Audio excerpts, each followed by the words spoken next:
আব্দুল্লাহ যুল বাজাদাইন দুই টুকরো কম্বলওয়ালা।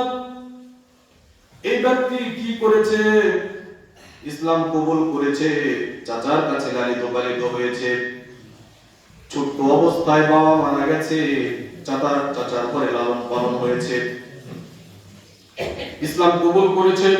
ইসলাম কবুল করার পর তার চাচা তাকে বলছে, ভাতিজা ইসলাম কবুল করেছো, ইসলাম কবুল করার কারণে তোমার সমস্ত সম্পদ আমি নিয়ে নিব। যে উট বকরি ভেড়া ছাগল যা কিছু আছে সব আমার, এগুলো সব দিয়ে দিতে হবে। ভাতিজা বলছে, চাচাজি সব কিছু ছেড়ে দেব, আমি যে ইসলাম কবুল করেছি এটা ছাড়তে পারবো না। এমত অবস্থায় চাচা সব কিছু নিয়ে নিল। আব্দুল উজ্জা, ইসলাম কবুলের পূর্বে তার নাম ছিল আব্দুল উজ্জা। কই ছেলেটা কই? ইসলাম কবুল করেছে। ইসলাম কবুল করার পর এটা বলুন। আচ্ছা আস্তে আস্তে।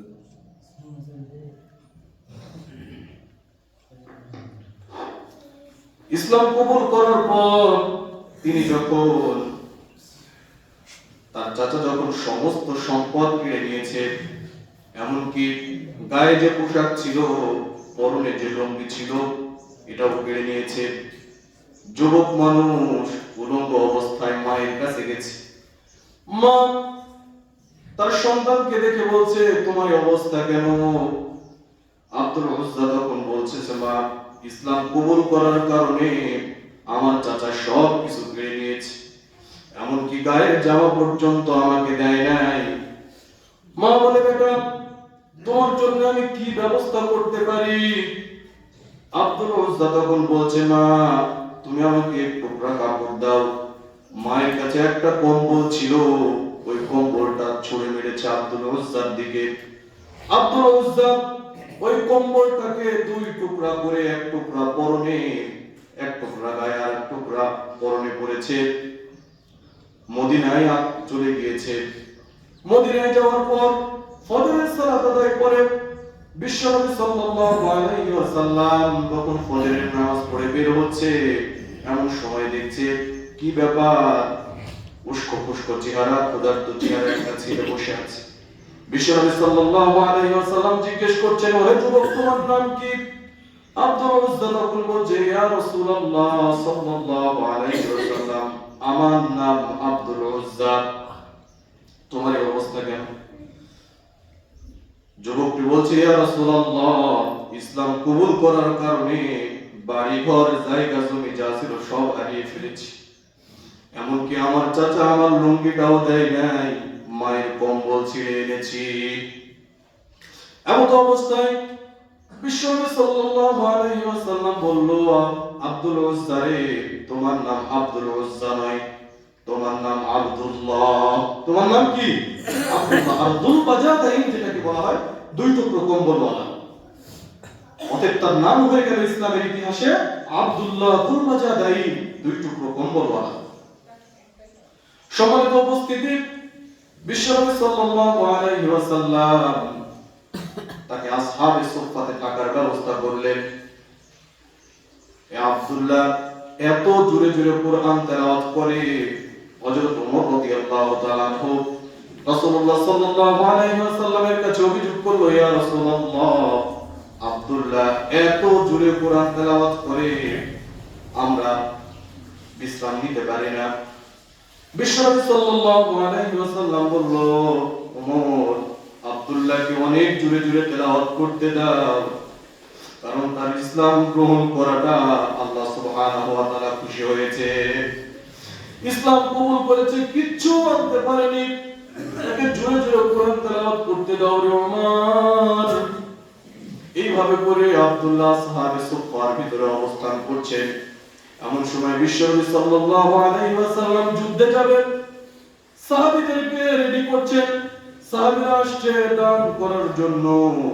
এমন সময় আব্দুল্লাহ চলে এসেছে।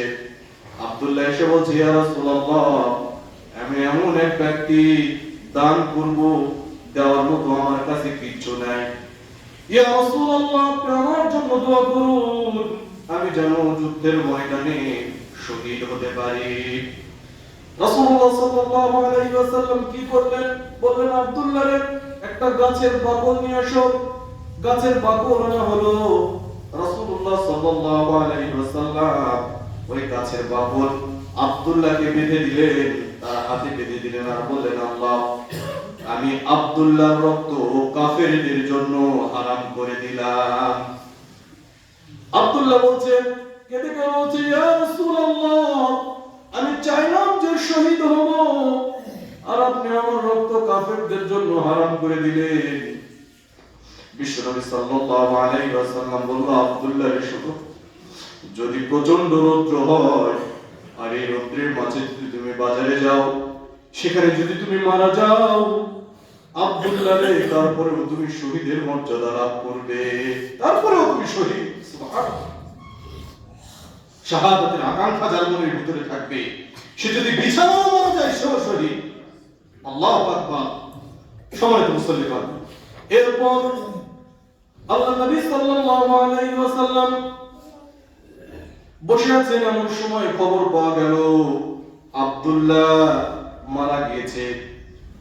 আব্দুল্লাহ দুনিয়া থেকে উঠিয়ে নিয়েছেন আল্লাহ সুবহানাহু ওয়া তাআলা আব্দুল্লাহকে।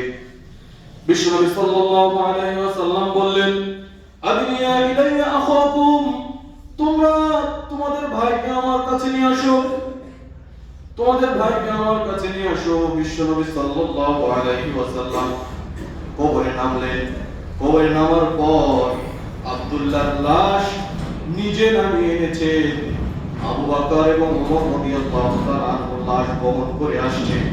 বিশ্বনবী সাল্লাল্লাহু আলাইহি ওয়াসাল্লাম বলছেন, খবরদার, লাশের সাথে কোনো রকম বেয়াদবি করো না, তোমাদের ভাইকে সুন্দরভাবে আমার কাছে নিয়ে আসো। সুবহানাল্লাহ। এরপর আনার পর বিশ্বনবী সাল্লাল্লাহু আলাইহি ওয়াসাল্লাম তাকে কাত করে শুয়ে দিয়ে আল্লাহ সুবহানাহু ওয়া তাআলাকে বলছে, আল্লাহ, আল্লাহুম্মা ইন্নী আমসাইতু রাদিয়ান আনহু ফারদি আনহু। ইয়া রাসূলুল্লাহ, আজকে সকাল থেকে সন্ধ্যা পর্যন্ত আব্দুল্লাহর প্রতি আমি রাজি ছিলাম, খুশি ছিলাম। ইয়া আল্লাহ, তুমি আব্দুল্লাহর প্রতি খুশি হয়ে যাও। এইভাবে করে যখন লাশ নামিয়ে রাখা হলো, বিশ্বনবী সাল্লাল্লাহু আলাইহি ওয়াসাল্লাম কান্না করছে। এই দৃশ্য দেখে আবু বকর রাদিয়াল্লাহু তাআলা আনহু চিৎকার করে বলছেন, ইয়া লাইতানি কুনতু সাহিবাল হুফরা, হায় আফসোস, হায় আফসোস, এই কবরে যদি আব্দুল্লাহ না হয়ে আমি হতাম, আমার জীবনটা কত ধন্য হতো। এইভাবে করে সাহাবীরা নিজেদের জান, নিজেদের মাল আল্লাহ সুবহানাহু ওয়া তাআলার রাস্তায় বিলীন করে দিয়েছেন, আল্লাহ সুবহানাহু ওয়া তাআলার রাস্তায় দিয়েছেন। অতএব আল্লাহ সুবহানাহু ওয়া তাআলা আমাদেরকে দানের ব্যাপারে উৎসাহ প্রদান করেছেন। দানের